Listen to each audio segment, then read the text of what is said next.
I have spent enough years inside the intelligence system to recognize the moment when a real operation collides with a manufactured narrative, and that is exactly what happened with the capture of Nicolás Maduro. The facts themselves are straightforward and publicly verifiable.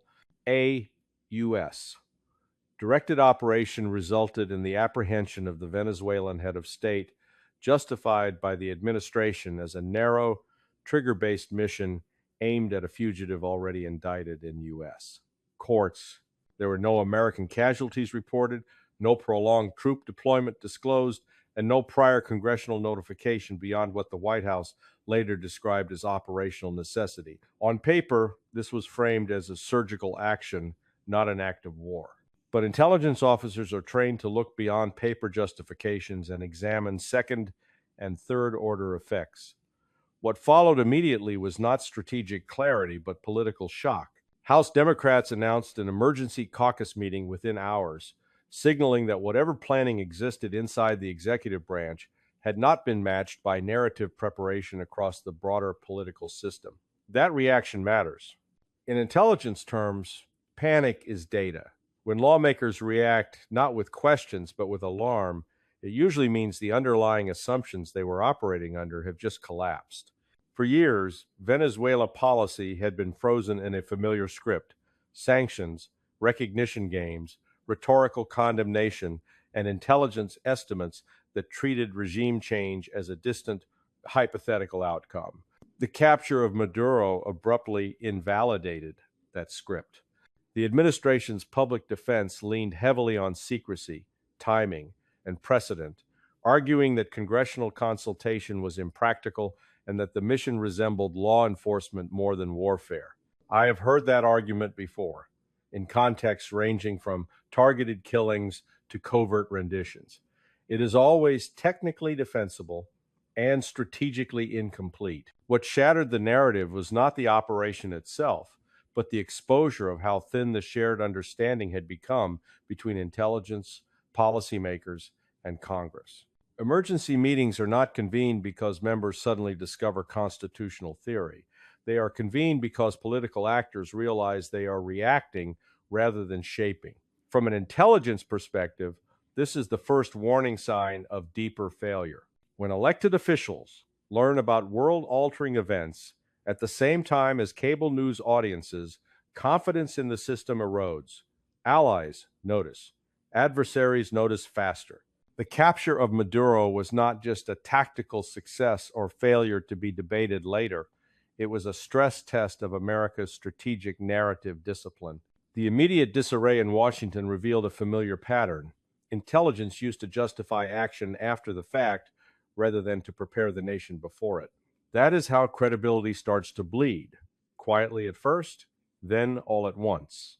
One of the most corrosive habits I watched take root over the last 2 decades was the substitution of public messaging for genuine intelligence assessment, and the aftermath of Maduro's capture fits that pattern precisely. The administration's defense of the operation did not unfold through classified briefings grounded in estimates, dissenting views, and sourcing confidence. It unfolded through television appearances, carefully worded statements, and retrospective explanations about why Congress could not be informed in advance. That sequence matters. In professional intelligence work, notification and explanation flow forward from analysis. Here, explanation flowed backward from action. The justification centered on operational timing, security concerns, and the claim that this was a trigger-based mission unsuitable for consultation. All of that may be operationally true, but intelligence realism demands a harder question. Why was the political system so clearly unprepared for the consequences of success? When intelligence is doing its job, senior policymakers are not surprised by the political blast radius of their own decisions. What I saw instead was an administration relying on press-facing arguments to paper over an absence of shared strategic understanding. Calling the capture a surgical apprehension rather than an act of war was not an analytic conclusion. It was a legal and rhetorical positioning choice. Intelligence should test such framings, not adopt them wholesale. Over the years, I watched similar language used to justify drone strikes, special operations raids, and covert actions that carried far more strategic weight than their labels suggested. Each time, the short-term objective was to control the narrative and minimize institutional friction. Each time, the long-term cost was the same: erosion of trust between analysts, lawmakers, and the public. The emergency caucus reaction was not just partisan theater. It was a symptom of lawmakers realizing that intelligence had been laundered into talking points before they ever saw a serious assessment. That creates a feedback loop intelligence professionals dread. Analysts learn what conclusions will be defended publicly and begin shading their work accordingly. Policymakers grow accustomed to intelligence that validates decisions already made. Press secretaries become the translators of strategy, while classified channels are reduced to damage control. In such an environment, intelligence stops warning and starts explaining. The Maduro operation exposed how far down that road Washington has gone. Instead of a sober discussion about regional stability, escalation, risk, and precedent, the debate collapsed into whether notification was technically required and which historical analogy sounded safest on television. That is not intelligence driving policy, it is policy retrofitted with intelligence language after the fact. When a nation reaches that point, surprises are no longer failures to anticipate adversaries. They are failures to anticipate ourselves. When I saw the announcement of an emergency caucus meeting following Maduro's capture, I did not read it as outrage over process or a sudden rediscovery of constitutional balance. I read it the way intelligence officers are trained to read: unexpected movement on a map as signal. Institutions do not convulse unless something they relied on has failed. In this case, what failed was narrative alignment. For years, Congress had operated inside a stable, if delusional, policy framework toward Venezuela.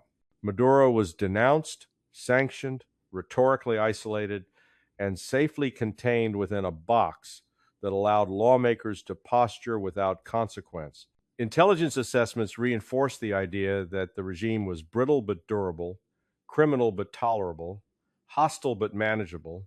That equilibrium allowed members of Congress to avoid hard questions about escalation, end states, and responsibility. The moment Maduro was captured, that equilibrium vanished. Suddenly, lawmakers were forced to confront outcomes rather than intentions. Emergency meetings are not about gathering information, they are about regaining control. From an intelligence perspective, that reaction exposes a deeper pathology. When Congress reacts with panic rather than inquiry, it suggests that intelligence briefings had not prepared them for success, only for stasis. I spent years briefing policymakers who preferred warnings that justified inaction over assessments that forced choice. Over time, intelligence adapts to that preference. Analysts emphasize uncertainty, downplay feasibility, and avoid projecting decisive outcomes that might compel accountability. The result is a legislature accustomed to inertia, not disruption. The caucus meeting itself became a form of narrative damage assessment. Was this an act of war or law enforcement? Was it reckless or overdue? Was it precedent setting or an exception? None of those questions addressed the core intelligence failure, which was the absence of shared expectation. If Congress had been operating with a realistic understanding of executive intent and capability, the capture of Maduro would have been debated, not treated as a shock. Instead, members scrambled to reframe the event in legal and moral terms that preserve their prior positions. That scramble is revealing. It tells adversaries that American institutions are internally misaligned. It tells allies that Washington cannot speak with one voice even after decisive action. And it tells intelligence professionals something more uncomfortable: that our assessments have become tools of political comfort rather than instruments of strategic preparation. Congressional panic is not noise, it is data. It signals that intelligence has failed to condition decision makers for the consequences of their own policies. When that happens, the problem is no longer partisanship or secrecy. It is systemic self-deception. When senior officials invoked the Monroe Doctrine in the wake of Maduro's capture, I recognized the move instantly. It was not history.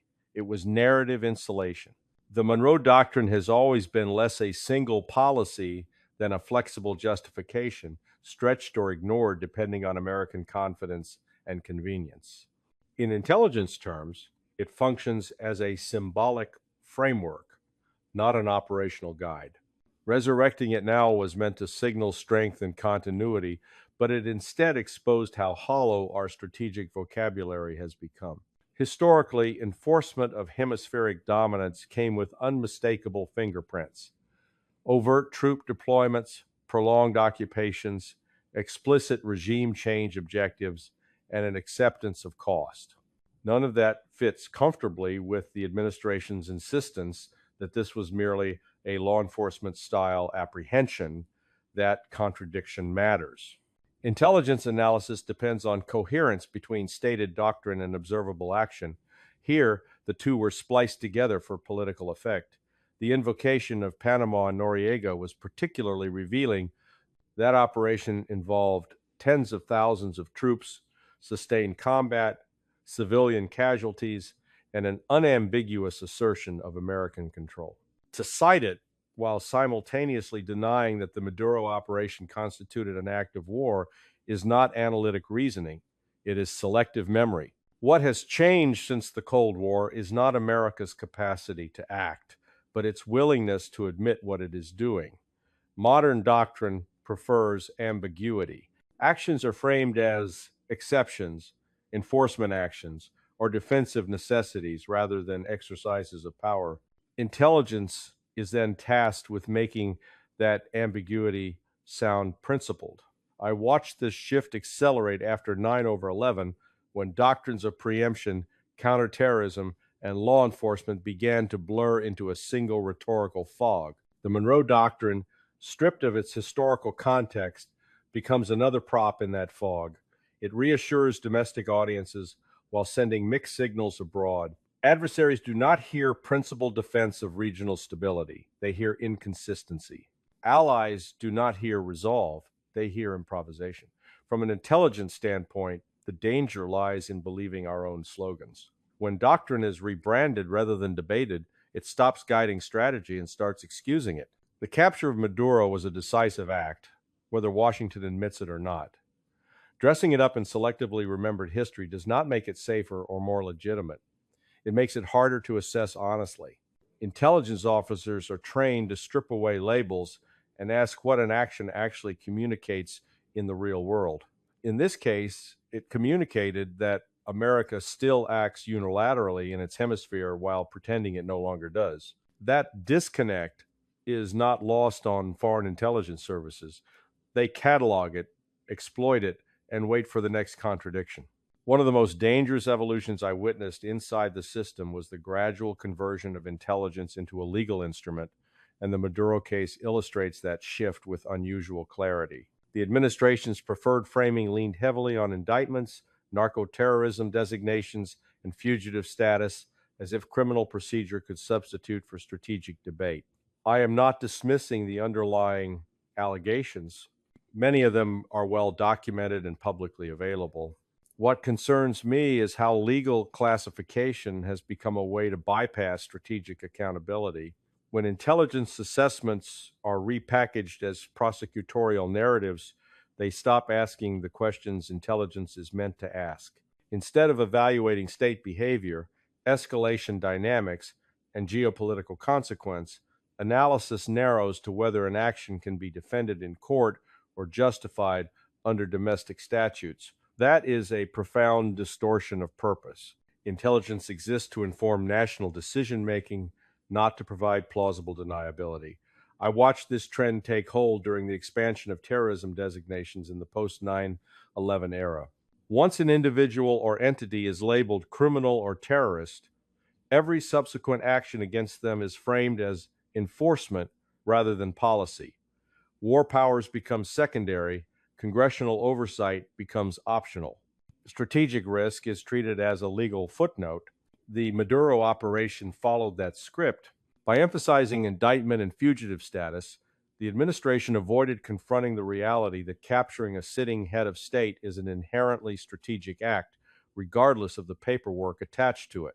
intelligence should have been the mechanism that forced that recognition.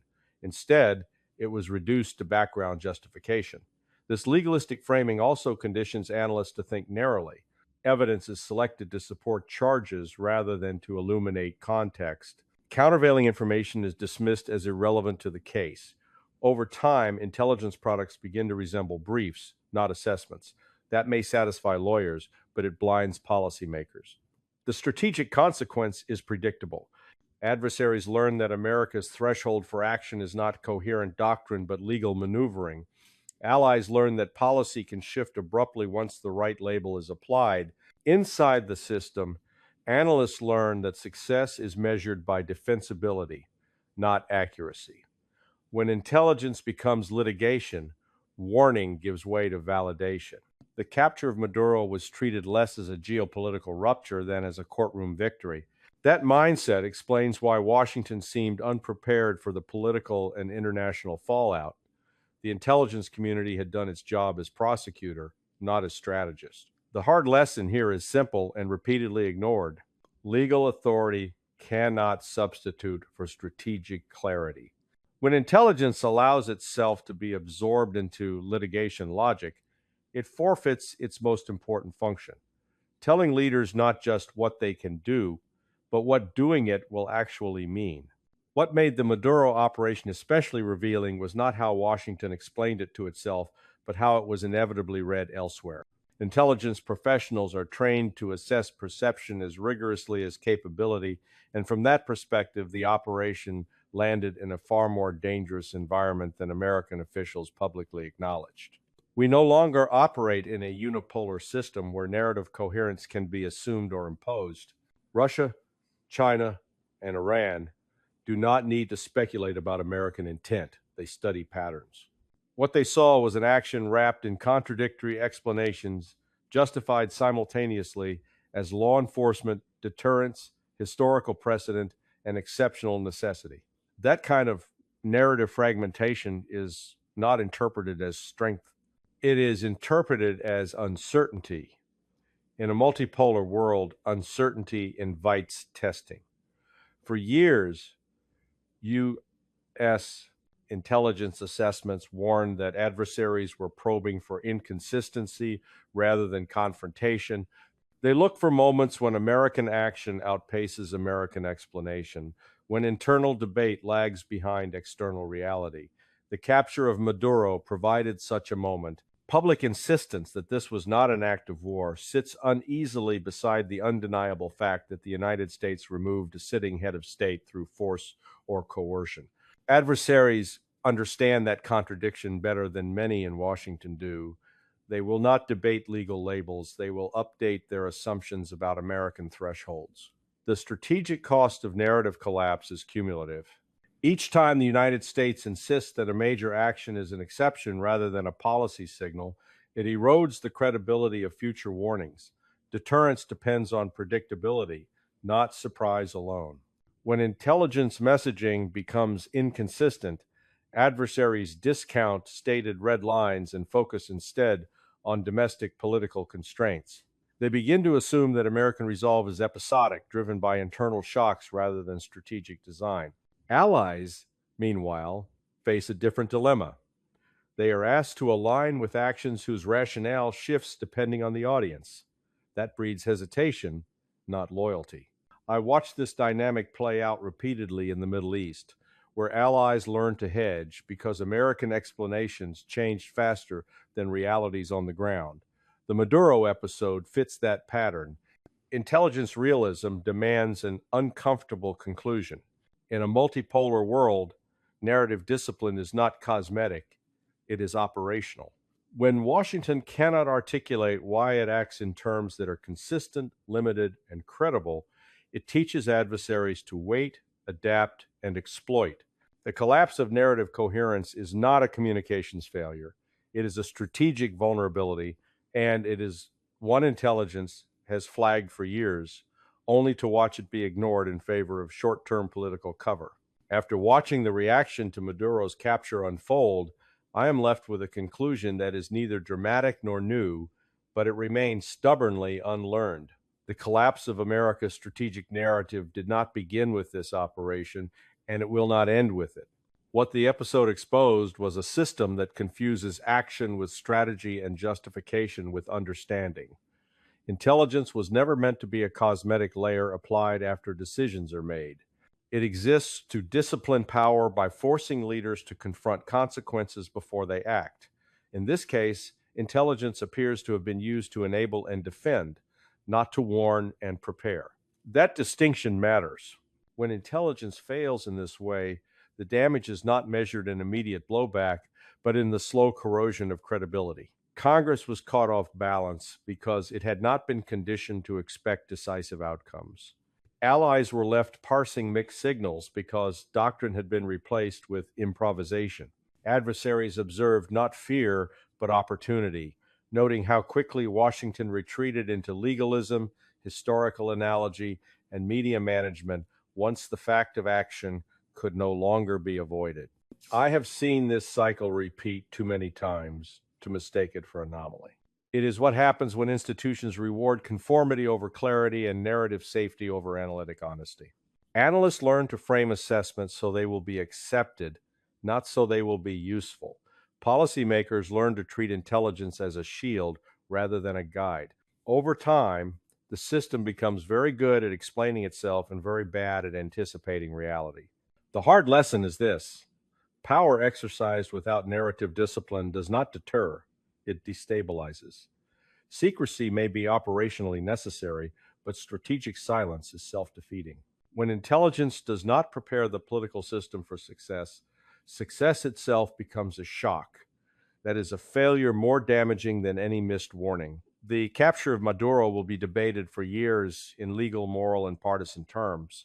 What will matter more from an intelligence perspective is whether the system learns anything from its own reaction. If it does not, future operations will produce the same pattern: surprise at home, confusion abroad, and adversaries who grow more patient, not more cautious.